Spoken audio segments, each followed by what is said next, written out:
So let's talk about homeschooling. Hi, this is Miss Andrea, and let's talk about working from home while homeschooling your children.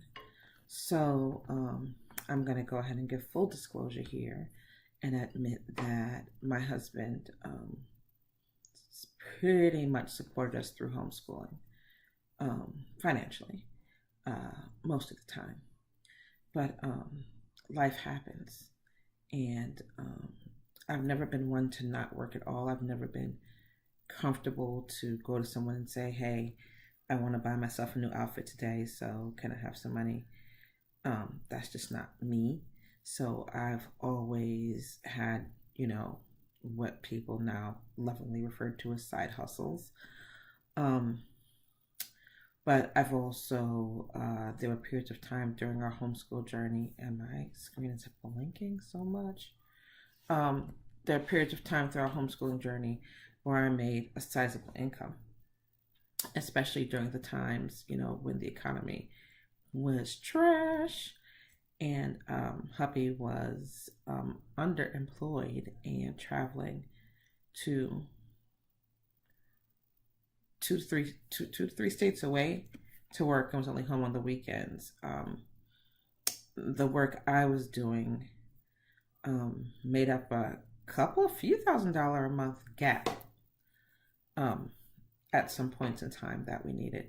So let's just go ahead and start from the beginning and let's talk about the jobs that I've had. In the beginning, when we first moved to Georgia and the kids were in public school, I had previously in New Orleans been a design assistant. And so designing was the thing that I did. And when I moved to Georgia, I decided to keep it to designing kids' rooms only, and that turned into doing murals. So when we lived in New Orleans, I was doing murals. I was working as a design assistant. That led to me doing murals in daycare centers, which led to me doing murals in people's homes. And when I moved here, I only wanted to do murals, and that's what I did. I started doing a couple of murals in the local public school, and my hair designer shop, I did a mural for her, and that led to murals in people's homes. Plus, I put an ad in, remember those little magazines that used to be in doctor's offices and stuff when the net wasn't so widespread. I put a couple of ads in those parent magazines. I think I did the back to school one and I did the summer camp one because I knew lots of parents were going to see them, and that got me a lot of mural work. And so this is what I was doing when the kids were in public school. I probably worked 2 jobs a month, and each job would take about 4 days, and each job would probably pay 1,000, 1,500. That's not bad work. But when I decided to homeschool, I was also having some health difficulties. I started referring murals to someone else who actually has a very thriving mural business right now. And I did continue to do murals for the first year of homeschooling, but I was noticing that every time I had a mural job, somebody would get sick. The kids would get sick. And it was very hard to focus on painting a bright, cheerful mural when you're calling home every 5 minutes trying to see how the kid is doing. You can't really send a kid to a friend's house when a kid's sick. So, I just kind of take it as a sign from God that between my health difficulties, pain standing on ladders, and the children always getting sick when it was time to do a mural, that I would stop doing that. But I'd also been writing. In college, my major was art, my minor was English, correct language, English, whatever. And I was writing, and I was using paid to write websites. One was called Associated Content. It later got purchased by Google, and then a year later, no, associated content got purchased by Yahoo, and then a year or so later, Google did their analytics thing and kind of killed that industry. But I was able to write for them. I started writing for them part-time around the time that I started homeschooling. And I was writing about home design, painting kids' rooms, mural ideas. And as I got confident in homeschooling, I started writing about homeschooling. An online magazine, families.com. Someone at families.com emailed me and said, I see your articles, write for us. And I ended up with a gig with families.com, writing like a blog post every day. So at this point I was writing for what was associated content. Whatever ideas came into my head, I would write it, hit enter. They would tell me how much they were going to pay me for it. I would accept or decline. And, they would take the article, would get posted. And I would also get commission from when it was read. Very much like the way YouTube works now. Like for every 1,000 hits, I would get $2. And it really added up fast. So I was writing for those two websites, and I did a series of articles on associated content on being thrifty. And someone read it and they said, hey, I have a thrifty blog. Come write for that. And so that would happen, and I'd work for some people, and then I'd stop working for that person or work for that person. But I always, had associated content. I can't remember the name of all the writing sites, but I had 2 or 3 writing sites because I'd write 1 or 2 a day for each one. And then I had some ghostwriting, which was, I had a couple of ghostwriting blogs with whoever's blog it belonged to, the name would go on it. And I'd probably write 10 articles a month for them. And so during that time when the kids were in middle school, and so they were very self-propelled, I could give them their work assignments, and we'd all pull up to our computers, and, we'd all just be typing away. They'd be doing math or whatever, and I'd be writing. And if they needed me, they'd come stand like right here, let me finish whatever thought I was typing, and then I would turn to them, answer them, even take a break if I needed to, and then go back to what I was doing. And at the height of that, I was making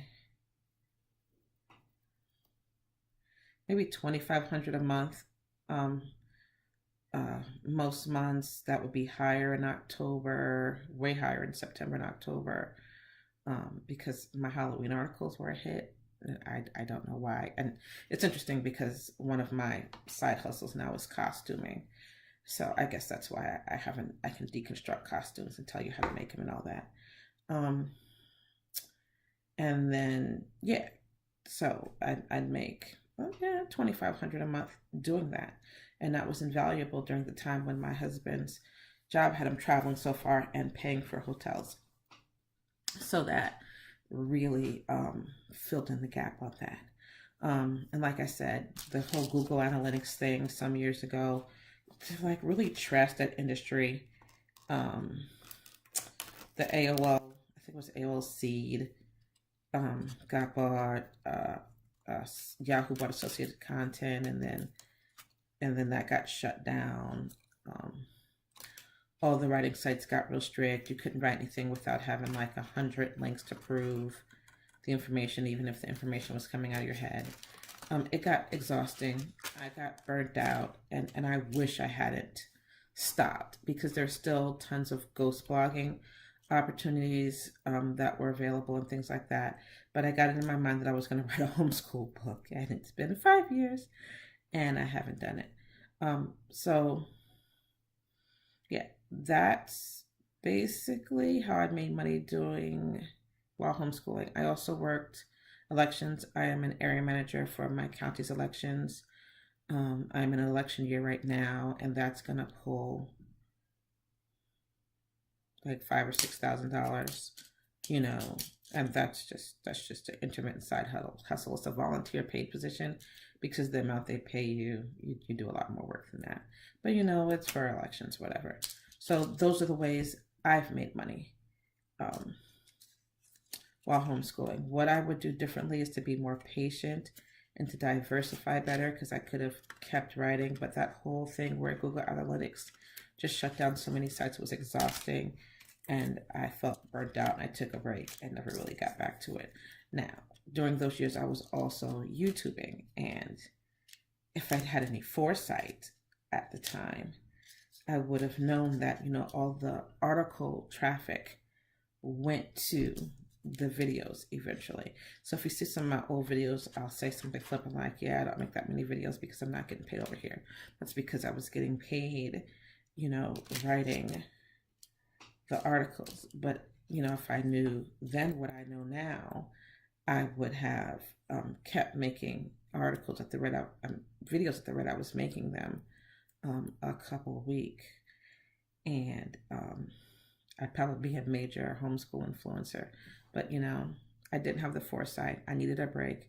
I took a break. The break got longer and the break got longer, and I got distracted like the squirrel that I am. I have had some fun though. I've been working with community theater and making costumes for kids and stuff like that. But, I'm hitting my 50th birthday this month, and I've just had like a lot of time to do a lot of thinking, and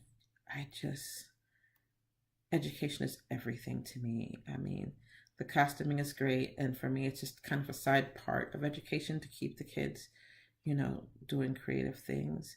But education is everything to me, and I should have kept the YouTube site growing, because that income that I was making writing content and blogging would have just transferred over. So if you are good at making YouTube videos, if you have a unique voice in any subject. My husband watches some lady who gardens. He watches her day and night. She is probably making a huge living alone just from his views. So if you have a unique voice in any subject matter, just go ahead and make your YouTube videos, start a blog, link them together, watch the videos on how to optimize your channel, and there's that. There's also still lots of writing opportunities out there. I noticed that the writing opportunities are coming back with a vengeance.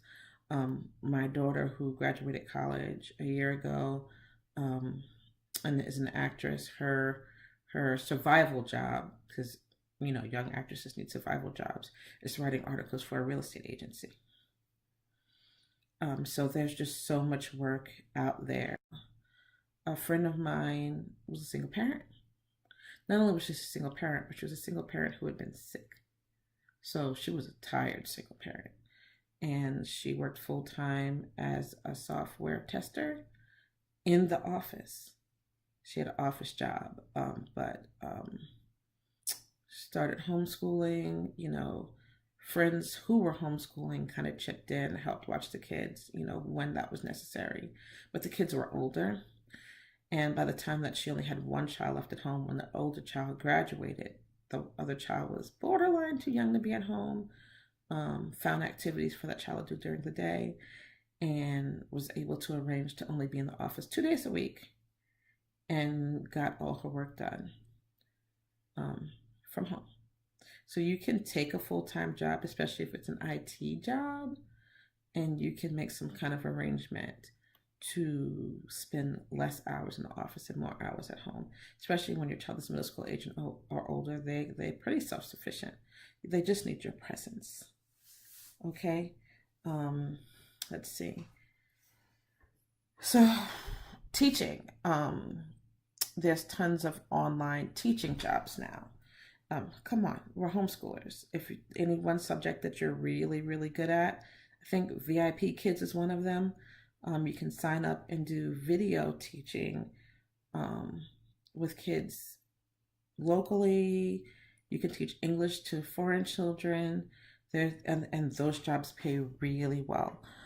Google hires search engine evaluators. If I keep talking about the whole Google Analytics deal, what they did after that mess was that they hired search engine evaluators who evaluated search engines and decided if an article, less bots, more humans, decided if an article what's good and real and not a copy, and where it should be ranked.